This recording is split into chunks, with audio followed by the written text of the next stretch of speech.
میرا یہاں آنے کا مقصد یہ تھا کہ میں رامبن کے لوگوں کو یہ احساس دینا چاہتا تھا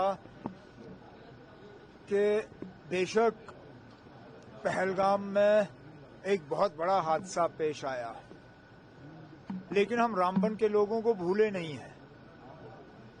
میں نہیں چاہتا تھا کہ رامبن کے لوگوں کو یہ لگے کہ اب ہماری ساری توجہ جو ہے وہ پہلگام کی طرف ہے اور رامبن کو ہم بھول گئے۔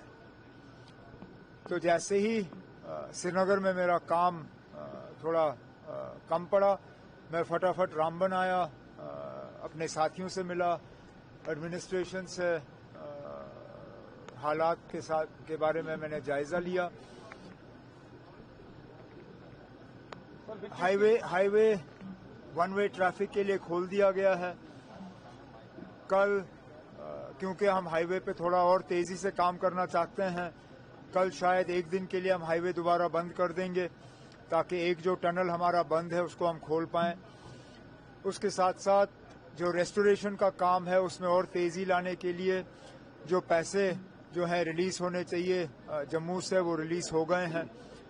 اس کے علاوہ ایڈمنسٹریشن سے ڈی سی صاحب سے میں نے کہا ہوا ہے، کئی سارے ایسے لوگ ہیں جن کے نہ صرف مکان گئے لیکن مکان کے نیچے جو زمین تھی وہ بھی بہہ گئی ہے۔ اب ڈی سی صاحب سے میں نے کہا ہوا ہے کہ آلٹرنیٹ ان کو 5 مرلہ زمین کا پلاٹ ملے، اس کے لیے وہ آلٹرنیٹ سائٹ ڈھونڈیں۔ آلٹرنیٹ سائٹ ملتے ہی ہم ان کو جو ہے وہ 5 مرلہ زمین جو ہے وہ ٹرانسفر کر دیں گے۔